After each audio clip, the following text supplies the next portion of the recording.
हमारे सामने एक ऐसे शख्स हैं जिनका सब कुछ लुट गया है।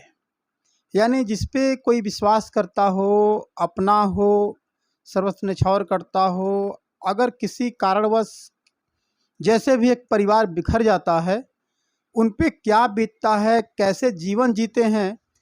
तो ऐसे ही एक मामला है हमारे सुकृत का, जो सोनभद्र में पड़ता है और कोतवाली रावसगंज लगाता है। मैं इनके मुंह से सुनूंगा, आप लोग सुनिएगा। आपके भी परिवार में, आपके भी जीवन में ऐसी हादसा न हो, ऐसा दुखों का बवंडर ना आए। हम इस पे चर्चा करेंगे क्योंकि ये समाज की वो चीज़ें हैं जो हर परिवार को सुनना चाहिए, समझना चाहिए। और हमारे वीडियो को आपने कभी देखा कि नहीं देखा वो मैं नहीं जानता, पूरा देखे कि नहीं देखे, लेकिन इस वीडियो को आप पूरा देखिएगा। कहे कि किसी के भविष्य का बात है और अन्य परिवार के घरों में ऐसी घटना न घटे, इसलिए आप पूरा वीडियो देखिएगा। तो भैया मेरे सामने हैं। भैया क्या नाम है आपका? राजकुमार सर। राजकुमार जी, हमारे चैनल में आपका बहुत बहुत धन्यवाद, स्वागत है। Thank you sir. और हम कुछ चर्चा करल चाहती जो आपके पर्सनल जीवन पर जो गाज बन के गिरा है। अच्छा, जैसा कि अभी जो चर्चाएं चल रही हैं जो आपके जीवन में, सर वो चर्चाएं क्या थी? पत्नी से विवाद का चर्चा है, चल रहा है इस समय, और ये काफ़ी लंबे समय से चल रहा है, 2019 से चल रहा है। बीच में इसको हम बहुत अच्छे से सुलझा लिए थे, लेकिन 2022 में ये दोबारा या कहें कि तिबारा फिर से बिगड़ा, और अब की बार इसको सुलझाने में हम नाकामयाब रहे हैं। अच्छा, ये आप बता दीजिए कि आपकी पत्नी करती क्या है? हमारी पत्नी सरकारी अध्यापक हैं। और आप उनके हस्बैंड हैं? बिल्कुल।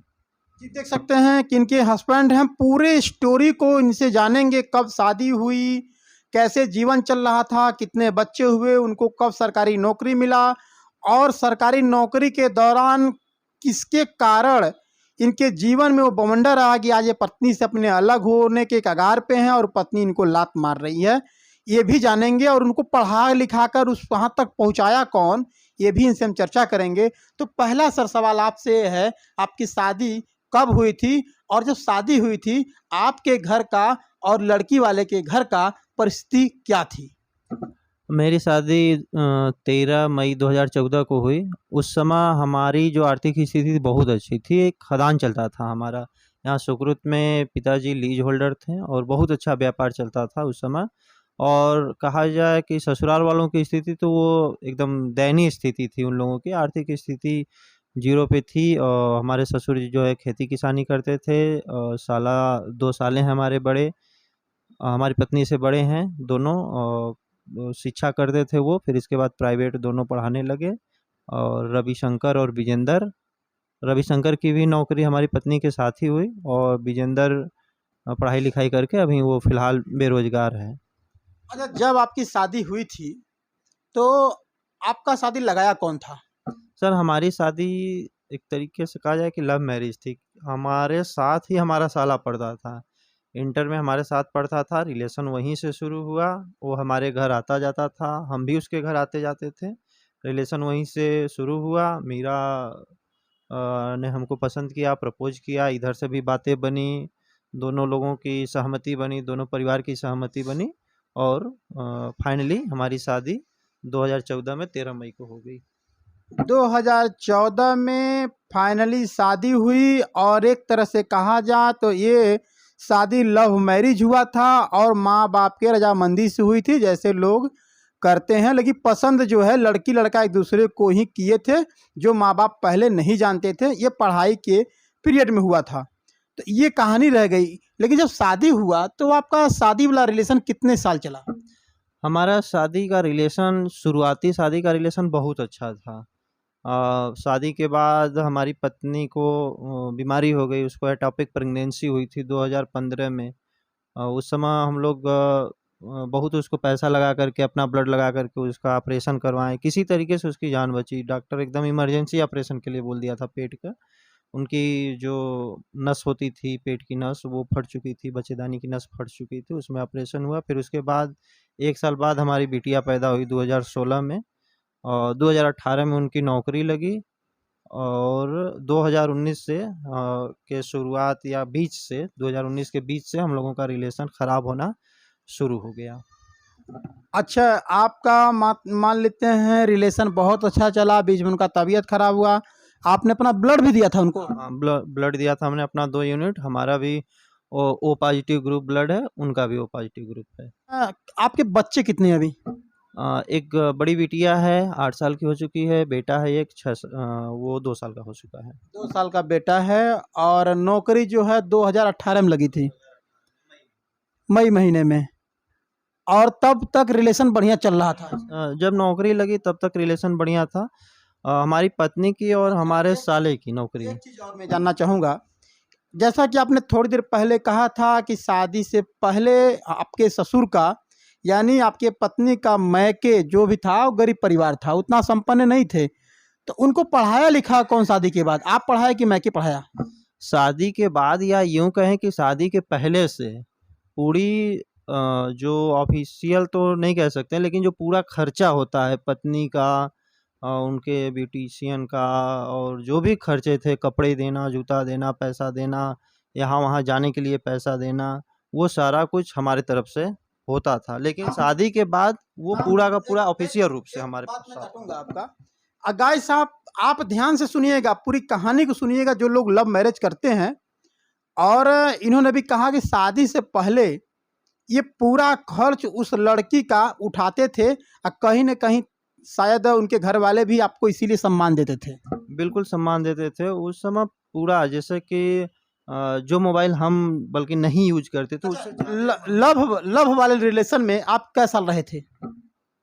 ये हमारा लव रिलेशन शुरू हुआ था 11 में। 2011 में इन्होंने प्रेम किया, और 14 में शादी हुई, और पूरा खर्च इनका कहना है कि ये उठाते थे, और घर वाले की रजामंदी से 14 में शादी किए, 2014 में शादी किए, और नौकरी तक का सफ़र इन्होंने मिलकर तय किया।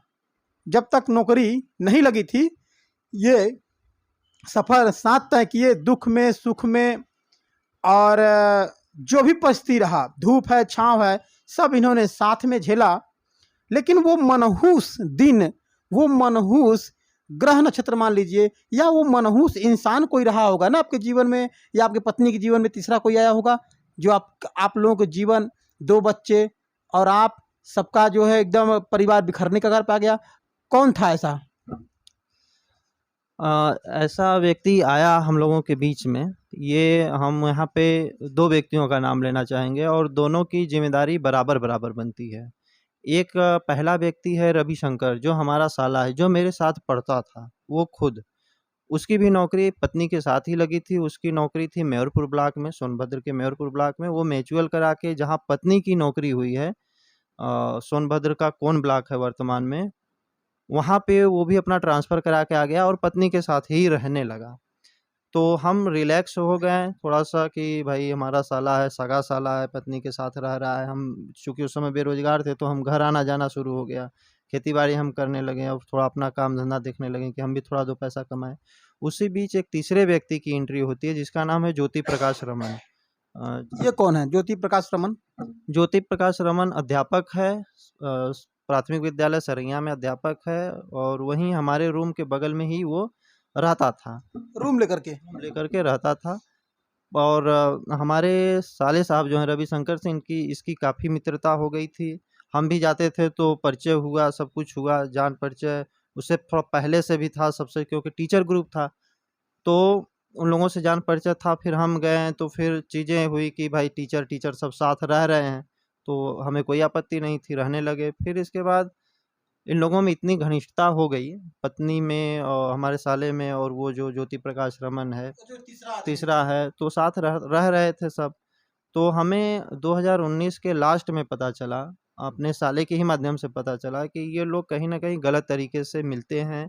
यानी 2019 में आपको पता ये चलता है आपके साले द्वारा कि आपकी पत्नी जो अध्यापिका हैं, जो मास्टराइन हैं, वो किसी और के साथ रिलेशन में है। किसी और के साथ नहीं, बल्कि वो वही व्यक्ति जो ज्योति प्रकाश रमन है, जो बगल में रहता था रूम के, उसी के साथ। तो तब आपने क्या किया? तो ये पता चला तो हमने कहा कि नहीं, ऐसा नहीं हो सकता, मीरा ऐसा नहीं कर सकती, एक बिटिया हो चुकी है, शादी का लगभग 5 साल व्यतीत होने वाला था, उस समय 5 साल व्यतीत हो चुका था। तो हमें नहीं लगा कि ऐसा ये कुछ करेगी शादी के 5 साल बाद। लेकिन ये बातें तथ्य के साथ हमें 2020 में 13 मार्च को ये तथ्य के साथ हमें क्लियर हुआ कि नहीं, इसका, हमारी पत्नी का, जो जिसका नाम मीरा कुमारी है, और वो व्यक्ति ज्योति प्रकाश रमन का शारीरिक संबंध है, ये पता चला। और नहीं, ये पता चला आपको सारी संबंध है, तो हो सकता है कोई झूठा अफवाह उड़ाया हो। नहीं, वो जब हमारा साला हमें कहा कि नहीं, ऐसा ऐसा बात है, ये शक के दायरे में है, तो हम भी पत्नी से अपने पूछे तो वो भी कह रही थी कि नहीं, ये सब गलत है वगैरह वगैरह। तो हम फिर मना कर दिए थे कि इस व्यक्ति से कोई संपर्क मत रखना, कोई बातचीत मत करना। तो उसके मोबाइल पे, हमारी पत्नी के मोबाइल पे उस व्यक्ति का उसी दिन का व्हाट्सएप चैट मिला। जब चैट को हम खंगाले और पूछे अपनी पत्नी से, तो उन्होंने खुद कहा कि नहीं, ये उनका रिलेशन है, शारीरिक संबंध उन लोगों का है। उसके बाद जब आप सब जान गए तो फिर विवाद हुआ। विवाद क्या हुआ, उस समय तो सब कुछ सही था। मतलब विवाद तो हुआ है कि ऐसा गलत क्यों की, क्यों की, क्या की। तो इसके बाद उस व्यक्ति से भी हम लोग बात किए, जो अगला विक्टिम है ज्योति प्रकाश रमन, उससे बात किए। यहाँ तक कि उसके पिताजी ककरी कॉलोनी में एनसीएल में नौकरी करते हैं। लड़का के पिता। हाँ, लड़का के पिता वहाँ सॉफी शॉप, कोई एक दुकान है, उसके सामने उनका घर है। अशोक कुमार उनका नाम है। तो उनसे हम और हमारा साला खुद हम लोग गए थे मिलने। मिल के उनसे हम लोग बात किए, लगभग शाम के समय हम लोग मिले थे। मार्च महीने 2020 में, लॉकडाउन का वो शुरुआती समय था, उसी समय मिले। तो उनके पास भी कोई जवाब नहीं था, वो कह रहे थे कि गलत कर दिया, क्या किया जाए, ये वो बहुत कुछ समझाया गया। तो वहाँ से फिर हम लोग वापस आए।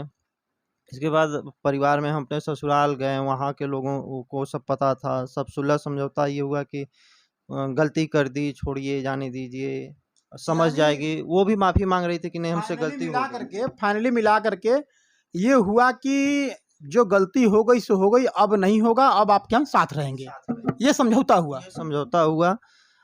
इसमें एक लिखित भी हुआ 2020 के अप्रैल महीने में 29 तारीख को एक लिखित मीरा ने खुद लिखा, सब परिवार वालों के साथ मिल करके, जब विवाद और बढ़ा तो खुद लिखा कि आइंदा से ऐसी गलती नहीं करेंगे, लिखा पढ़ी के साथ। फिर हमारा रिलेशन ठीक चलने लगा। हम सारा काम छोड़ के फिर पत्नी के साथ ही उसके रूम पे रहने लगे, और साथ में हमारा साला भी रहने लगा। और जो तीसरा व्यक्ति था ज्योति प्रकाश रमन, वो रूम छोड़ दिया वहाँ से, और वो रूम फिर हम लोग साथ रहने लगे और बढ़िया चला। फिर उसके बाद हमारा बेटा भी पैदा हुआ 2021 में, मार्च महीने में। सब कुछ सही चला। लेकिन फिर इसके बाद 2022 में उसी व्यक्ति के साथ पत्नी फिर से फरवरी महीने में पकड़ी जाती है, उसी व्यक्ति के साथ। मेरे प्यारे दोस्तों, जैसा कि आप जानते हैं कि इन्होंने लव मैरिज शादी किया था और प्रेम पहले चल रहा था। पूरा खर्च उठाने की बात कर रहे थे, और समझाने के बाद उसके बाद समझौता हुआ। फिर जो है उस आदमी से उनका फिर प्रेम प्रसंग चलने लगा। उसके बाद आप लोग समझते हैं, दुनिया को भी आप जानते हैं, ये वीडियो मेरा बनाने का मकसद सिर्फ इतना ही है कि क्या वो जो बच्चे हैं, जो छोटे छोटे बच्चे हैं, उनका क्या कसूर है। अच्छा, अभी जो है आप क्या चाहते हैं कि समझाने का प्रयास कर रहे हैं कि नहीं कर रहे हैं? समझाने का प्रयास हमने बहुत किया। जब हम पत्नी दोबारा पकड़ी गई तो हम अपने ससुर जी को फ़ोन किए कि आपकी बिटिया ऐसा ऐसा गलत फिर से कर रही है। उससे मिलने डुंगिया बंधा पे गई थी, लोहरा एक जगह है, वहाँ पे मिलने गई थी। तो उन्होंने कहा कि इसको पहुँचा दीजिए और हम समझाते बुझाते हैं इसको। तो हम उसको, अपनी पत्नी को और बच्चे को पहुँचाए अपने ससुराल फरवरी महीने में। उसके बाद वो लोग एकदम खफा हो गए हमसे ही कि तुम जो है कुछ नहीं करते हो, और हमारी बिटिया तुम्हारे साथ नहीं रहेगी, ये वो तमाम तरीके का फिर आरोप हमारे ऊपर खुद लगाने लगे वो लोग। प्यारे मित्रों, आप सुन लीजिए, 11 तक ये लड़का एक नंबर का था। जब इनकी खदान चल रही थी, जब ये दे रहे थे, और जब पढ़ा लिखा करके नौकरी के पद पर इनकी पत्नी पहुंच गई, तब ये नकारा हो गए। उसके बाद क्या हुआ? हाँ, उस समय तक हम लोगों का खदान बंद हो चुका था। जब उसकी नौकरी लगी 18 में, तो 17 में खदान बंद हो चुका था हम लोगों का। आज तो आप नकारे के रूप में बोले जा रहे हैं। आज की जो स्थिति है, जब वो गईं तो उस समय हम बेरोजगार थे। बेरोजगार इसलिए थे कि पत्नी बाहर पढ़ाती थी कचनरवा में रह करके, और कहीं न कहीं बच्चे भी थे, तो हमको सारा देख-रेख करना पड़ता था। बच्चों की जिम्मेवारी गाय सब समझ सकते हैं प्यारे मित्रों, मेरे देशवासियों, कि जब पत्नी पढ़ाने जाती है, अगर छोटे-छोटे बच्चे होते हैं तो उनको कौन देखेगा? यानी संभालने का काम पति ही करता है, कोई और नहीं संभाल पाएगा। अब बच्चों को संभालना कितना मुश्किल होता है, मेरी माँ और बहन जानती हैं, और मेरे भाई लोग भी जानते हैं, आप लोग जानते हैं। तो उस पीरियड में अगर ये कुछ कर नहीं पाए तो आज इनको नकारा बोला जा रहा है, तो आप समझ सकते हैं। फिर इसके बाद जब हम पत्नी को पहुँचाएँ, तो वो जो लेटर लिखी थी और बहुत कुछ था, तो हमने एक रिश्तेदार को फ़ोन किया कि भैया ऐसा-ऐसा बात है, और मीरा जो है कि ऐसा-ऐसा गलती कर रही है। तो वो हमारे घर आए और चीज़ों को कहा कि नहीं, हम समझाएँगे बुझाएँगे। फिर हमारे ससुराल गए, तो ससुराल से ये लोग अपने जहाँ पढ़ाते हैं नौकरी पे जा चुके थे, कोई बात-उत नहीं बनी। तो फिर हम खुद गए अपने, जहाँ वाइफ़ पढ़ाती है और जहाँ साला दोनों साथ रहते हैं कचनरवा, हम खुद गए 18 फरवरी को 2022 में। गए तो समझाने का बहुत प्रयास किए, लेकिन वहाँ से हमको 11 बजे रात को, 19 तारीख के रात को 11 बजे हमको यह कहकर निकाल दिया गया, 2022 में जब विवाद हुआ था, यह कह कर के निकाल दिया गया कि तुम इस रूम का भाड़ा नहीं देते हो। तो वहाँ से हम किसी भी तरीके से अपना जो है कि रात में वहाँ से निकाला। हमारा जो साला है रविशंकर, वो जान माल पे एकदम उतारू हो गया। पत्नी भी आक्रोशित थी, पत्नी बल्कि हमको उस दिन बहुत कुछ कह दी, यहाँ तक कि खून खराबे पे वो उतारू थी। फिर रात में हम किसी तरीके से वहाँ से निकले, भगाया गया हमको कि तुम यहाँ भाग जाओ, ये तुम भाड़ा नहीं देते हो, किस हक से आए हो, बहुत कुछ इल्ज़ाम लगाया गया, जबकि वो रूम हमारा ही था। साला जो है कि उस रूम पे आकर के रहता था, उसको शरण दिए थे हम कि आकर के रिश्तेदार हो, रिश्तेदार की तरह रहो। लेकिन आज पत्नी के सहयोग से वो हमारे ऊपर ही इतना फायर हुआ। फिर उसके बाद हम निकले घर, किसी तरीके से पहुँचे। फिर हम थाना भी जाना चाहते थे कि हमारा साला हमको इस तरीके से निकाला, लेकिन हमारे परिवार वाले मना कर दिए कि उसको वहीं पढ़ाना है, उसकी इज़्ज़त है, और इन सब चीज़ों से हट करके वहाँ कोई नहीं गया। और घर से ये आदेश हमको मिला कि कहीं नहीं जाना है, अभी गुस्से में है, सब सुधर जाएँगे। लेकिन आज तक वो लोग नहीं सुधरे। अभी आपने अपनी सारी कंडीशन बताया, अभी आपकी पत्नी, आपके ससुराल वाले, आपके ससुर क्या बोल रहे हैं? आना चाहते हैं कि नहीं? आपके साथ रहना चाहते हैं कि नहीं? उनको लाने का हमने बहुत प्रयास किया, सामाजिक स्तर पर भी, कानूनी स्तर पर भी। समाज में हम बहुत प्रयास किए, अपने रिश्तेदारों को लेकर के कई बार गए। जो रिश्तेदारों को हम लेके गए थे, वो हमारे ससुराल के ही रिश्तेदार थे, हमारे रिलेशन में साढ़ू लगेंगे, उनको हम लेकर के गए थे। अब हमारे ससुराल वाले उनसे रिलेशन छोड़ दिए हैं कि तुम उनके तरफ से आए थे, इसलिए वो लोग आपस में बात करना बंद कर दिए हैं। मतलब उनसे भी वो लोग खफा हो गए, जबकि उन्हीं के रिश्तेदार थे। अच्छा, एक प्रश्न मेरा आपसे है कि वो जहाँ भी आपकी पत्नी है, जिसके साथ भी है, वो तो वैसे से रह रही है, और अभी आपके पास एक बेटी आपके पास है, तो अपने जीवन को आप कैसे जिएंगे? अभी जो चल रहा है, आप टेंशन में रहते हैं। अभी देखिए, ये फैसला हुआ नहीं है कुछ कि वो मतलब वो ना आने पे एकदम उतारू है, और तलाक का सहमति पत्र भी बन चुका है, लेकिन वो तलाक देना नहीं चाह रही है, ना हमारे साथ रहना चाह रही है, ना तलाक देना चाह रही है। उसका ये कहना है कि हमको दूसरी शादी नहीं करनी है, तो हम तलाक क्यों दें। ये बहुत बड़ा मामला फंस जाता है यहाँ पे कि ना हमारे साथ रहेगी, ना हमको तलाक देगी। एक बेटा को लेकर के वो है, और बिटिया हमारे पास है, और बिटिया को भी वो नहीं पूछती है, कभी नहीं पूछी है कि बिटिया कैसी है, किस तरीके से है। यहाँ तक कि हम कोर्ट में भी लेके गए थे, बिटिया को बुलाया गया था, तो बिटिया की तरफ देखी भी नहीं, बात भी नहीं की उससे। आप देख सकते हैं मेरे प्यारे मित्रों, जब शुरू में प्रेम होता है तो लोग अपने माँ बाप से बगावत कर देते हैं, और बचपन से पाल पोस कर 18 साल 20 साल का जब माँ बाप कर देते हैं, तो वो 2 दिन का मोहब्बत अपने माँ बाप पर भारी पड़ जाता है। उसके बाद धीरे धीरे जो अट्रैक्शन कम होता है या कहीं और लग जाता है तो वह कहीं न कहीं विवाद का रूप लेने लगता है, जो अभी भैया जी के साथ हुआ है और हो रहा है। इनके पास एक बेटा है, एक बेटी है। बेटा जो अध्यापिका हैं मैडम जी उनके पास रहता है, और बड़ी जो बिटिया है वो इनके साथ रहती है। फ़र्क इतना है कि इन्होंने सब कुछ गंवा करके उनको ताज पर बैठा दिया और अपने फुटपाथ पर रह गए। आज उन लोगों की निगाह में ये नाकारा बोले जाते हैं और वह रानी बोली जाती है, और वह हवेली की बोली जाती हैं, और ये रोड छाप बोले जाते हैं। तो क्या कहना चाहेंगे आप? आप इस घटना से सीखिए, माँ बाप का इज्जत करिए, सेवा करिए और प्रयास करिए कि अपने परिवार को आप बिखरने ना दें, जोड़ के रखें। क्योंकि परिवार में पति पत्नी जब बिखरते हैं तो बच्चे टूअर हो जाते हैं। और अध्यापिका वो हैं, मैं उनसे भी निवेदन करूँगा, कोई भी अध्यापिका हो, कोई भी मास्टर हो, मास्टराइन हो, कि जब अपने कल्चर और संस्कार को हम सुधार नहीं सकते हैं तो किसी और के बच्चों का भविष्य हम कैसे गढ़ेंगे, कैसे बनाएंगे? ये प्रश्न है मेरा आम जनता से। क्योंकि अधिकार है, उनके बच्चे विद्यालय में पढ़ने जाते हैं, किसी भी विद्यालय में हो। अच्छा, किसी भी विद्यालय का अन्यथा कोई इस बात को न ले। कई लोग बोल भी देते हैं कि आप मैडम लोग को ऐसे बोल देते हैं, सर लोग को ऐसे बोलते हैं।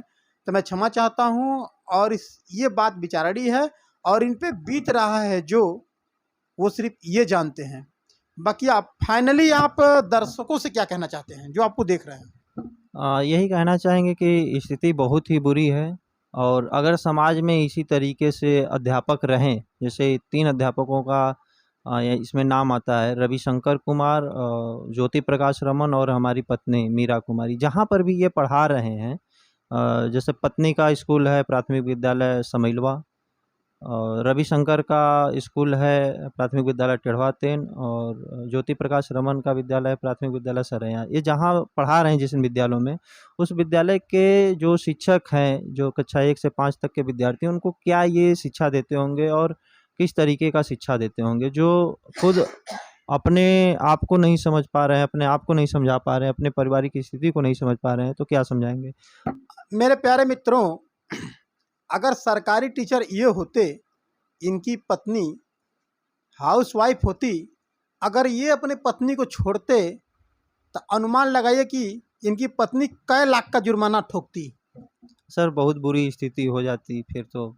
अभी तो देख रहे हैं, कई न्यूज़ में आ रहा है कि इतना मेंटेनेंस लग जा रहा है कि पति कहीं का भी नहीं हो पा रहा है, ना घर का ना घाट का, कहीं कहीं आत्महत्या की भी नौबत आ रही है। क्या कहेंगे कानून के लिए कि जो इस तरह आप झेल रहे हैं, बहुत सारे युवा झेल रहे हैं, तो क्या कहेंगे कानून के लिए? लड़के पक्ष के लिए कुछ कानून होना चाहिए कि नहीं होना चाहिए? लड़के पक्ष के लिए बस केवल और केवल एक कानून है, सेक्शन 9 विदाई का मुकदमा, और वो भी झुलाऊ कानून है। पत्नी चाहेगी तो आएगी, और नहीं चाहेगी तो उसको कोर्ट जबरदस्ती भेज नहीं सकता आपके पास। यानी आपको घर बसाने का, अगर आपकी वाइफ गलत है तो कोई कानून इस तरीके का नहीं है कि उसको बाध्य कर सके घर बसाने के लिए। लेकिन अगर पति गलत है तो उसको जेल हो सकता है, बहुत सामाजिक दबाव बन सकते हैं। पति से आदमी खुल करके उनके मुंह पे कर सकता है। यहाँ पे बात आती है कहीं कहीं कि अरे वो औरत है, उससे हम क्या बात करें। मीडिया कर्मी जो चीज़ों को जानते हैं वो लोग भी अभी तक बात नहीं कर पाए, वो सामने आते ही नहीं है, क्योंकि वो जान रहे हैं चीज़ों को कि गलती किसकी है, और इंडिविजुअल ये लोग कहते हैं कि गलती उसकी है। जब जब ये लोग अगर सही हैं, जैसे एक सही व्यक्ति पे अगर कोई अंगुली उठाए उसके इज्जत पे, तो वो तुरंत सामने खड़ा हो जाएगा और कहेगा कि हमने कब और कैसे देखा था और हमारे ऊपर इतना बड़ा इल्ज़ाम क्यों लगा रहे हो। तुरंत जूता लेके खड़ा हो जाएगा, मारने लगेगा उसको अगर वो गलत है तो। लेकिन ये लोगों को कोई प्रभाव नहीं पड़ रहा है दोनों परिवार वालों को, हमारे ससुराल वालों को भी और ज्योति प्रकाश के परिवार वालों को भी और उसको खुद भी। क्योंकि ये कहीं न कहीं ये लोग जान रहे हैं कि वो गलत किए हैं और समाज में नहीं आ रहे हैं, ना सामने आ रहे हैं, ना मीडिया के सामने आ रहे हैं। मेरे प्यारे मित्रों, आप लोगों से मेरा अनुरोध है कि इस वीडियो को थोड़ा आप लोग शेयर करिएगा, क्योंकि इसमें हमारा मांग है विधि प्रवक्ता लोगों से, जो विधि कानून के जानकार हैं उनसे, कि लड़के पक्ष के लिए भी कुछ नियम कायदा कानून होना चाहिए। क्योंकि सारा नियम कानून तो लड़कियों के लिए है। लड़कों के लिए एक कानून है कि आप विदाई करा लीजिए। अगर लड़की नहीं आना चाह रही है तो उसकी मर्जी है। आज यह कहना गलत नहीं होगा कि ये जो झेल रहे हैं पत्नी के वियोग में और कई बार विदाई के लिए भी गए, लड़की का कहना न हम विदाई आएंगे न तुमको तलाक देंगे, ऐसे ही झुलाएंगे। निर्णय आप लोग बताइएगा और इस वीडियो को शेयर करिएगा। RKS 24 news. जय हिंद।